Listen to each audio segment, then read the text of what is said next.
বন্ধুসকল আপোনালোকে হয়তো গম পাইছেই যে WPLৰ মহা ৰন চলি আছে আৰু কালিৰ দিনটোত যিখন খেল অনুষ্ঠিত হৈছিল মুম্বাই ইণ্ডিয়ান্স আৰু দিল্লী কেপিটেলছৰ মাজত সেই খেলখনতেই এতিয়া যেন অসমৰ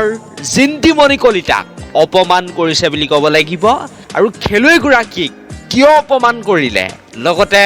কালি খেলখনত কি ঘটনা হৈ গৈছে কোনটো দলে কিমান ৰান মাৰিলে এই সকলোবিলাক কথাই আপোনালোকৰ আগত আজিৰ এই ভিডিঅ'টোত মই জনাবলৈ চেষ্টা কৰিম কিন্তু তাৰ আগতে আপোনালোকেও এটা কাম কৰিব আমাৰ চেনেলটো এনেকুৱা ধৰণৰ খবৰ বাতৰিৰ বাবে সাবস্ক্ৰাইব কৰি ল'বলৈ নাপাহৰিব লগতে আজিৰ ভিডিঅ'টো এটা লাইক হ'ব লাগে আমাৰ অসমৰ জীয়ৰী জিন্তিমণি কলিতাৰ বাবে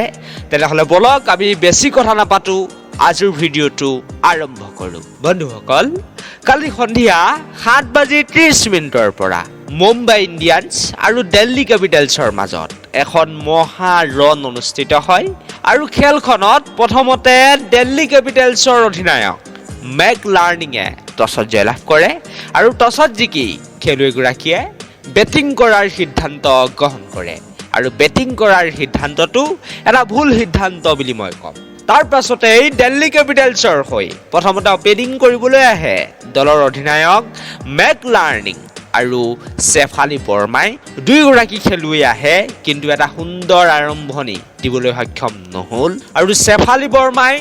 6টা বলত মাত্ৰ 2 ৰান মাৰে ইয়াৰ লগতে দলৰ অধিনায়ক মেকলাৰ্নিঙে এটা সুন্দৰ ইনিংছ খেলিলে বুলি ক'ব লাগিব কাৰণ যিটো সময়ত দিল্লী কেপিটেলছৰ টপ অৰ্ডাৰৰ যিকেইগৰাকী বেটছমেন আছিল সেই বেটছমেন কেইগৰাকী ফেইল হৈ গৈছিল আউট হৈ গৈছিল সেই সময়ত মেকলাৰ্নিঙে 41টা বলত 43 ৰান মাৰে আৰু সেইবাবে মই এটা ভাল ইনিংছ বুলি ক'ম আৰু তাৰ পাছতে বেলেগ ইমান নাম ল'বলগীয়া খেলুৱৈ নাই কাৰণ তেওঁলোকে ইমান ৰান মাৰিব নোৱাৰিলে ডাঙৰ ডাঙৰ খেলুৱৈ আছে বিদেশী কিন্তু তেওঁলোকে ইমান ৰান মাৰিব নোৱাৰিলে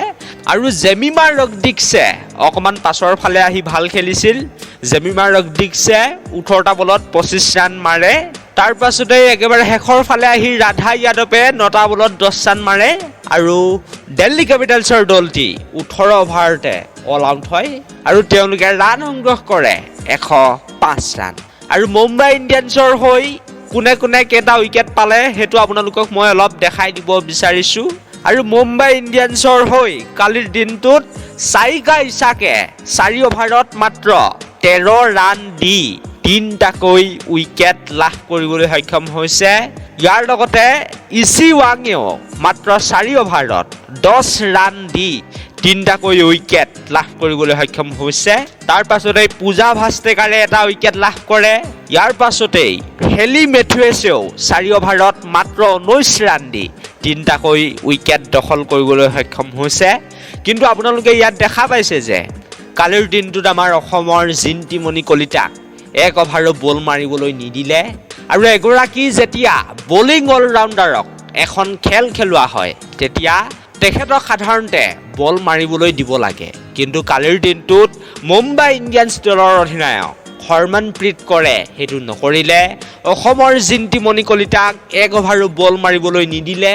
আৰু সেইবাবে মই কৈছো যে অসমৰ জিন্তিমণি কলিতাক অপমান কৰিছে WPLত আৰু সাধাৰণতে এগৰাকী বলিং অলৰাউণ্ডাৰ হয় যেতিয়া জিন্তিমণি কলিতাক 1 অভাৰ হলো বল মাৰিবলৈ দিব লাগিছিল যেটো সময়ত দিল্লী কেপিটেলছৰ অৱস্থা একেবাৰে বেয়া আছিল 15-16 অভাৰত দিল্লী কেপিটেলছৰ অৱস্থা একেবাৰে বেয়া হৈ গৈছিল সেই সময়তো জিন্তিমণি কলিতাক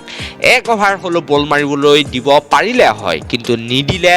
যিদৰে পূজা ভাষ্টেকাৰক 1 অভাৰ বল মাৰিবলৈ দিছিল সেইদৰে জিন্তিমণি কলিতাকো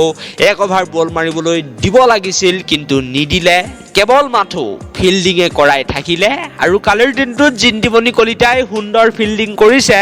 কিন্তু তেখেতক বল মাৰিবলৈ নিদিলে কিন্তু বল মাৰিবলৈ দিয়া হলে হয়তো উইকেটো লাভ কৰিলে হয় বাৰু একো নাই আহিবলগীয়া যিসমূহ খেল আছে সেইসমূহ খেলত যাতে জিন্তিমণি কলিতাক বল মাৰিবলৈ দিয়ে এইটোৱে মই আশা কৰিম আৰু ইয়াৰ পাছতেই মুম্বাই ইণ্ডিয়ান্সৰ দলটি বেটিং কৰিবলৈ আহে আৰু প্ৰথম অৱস্থাত দলৰ উইকেট কিপাৰ বেটছমেন য়াষ্টিকা ভাটিয়াই 32টা বলত 41 ৰান মাৰে খুব এটা সুন্দৰ ইনিংছ খেলিছে বুলি মই ক'ম তাৰ পাছতেই হেলি মেথুৱেছে 31টা বলত 32 ৰান মাৰে তাৰ পাছতেই নাথ চাইবাৰ ব্ৰাণ্টেও 19টা বলত 23 ৰান মাৰে আৰু ইয়াৰ পাছতেই দলৰ অধিনায়ক হৰমনপ্ৰীত কৰে 8টা বলত 11 ৰান মাৰে আৰু মুম্বাই ইণ্ডিয়ানছৰ দলটিয়ে এই খেলখনত 8টা উইকেট বাকি থকাৰ অৱস্থাতেই 15 অভাৰতে জয়লাভ কৰিবলৈ সক্ষম হৈছে বন্ধুসকল আজিৰ ভিডিঅ'টো ইমানেই আছিল ভিডিঅ'টো শেষলৈকে চোৱাৰ বাবে বহুত বহুত ধন্যবাদ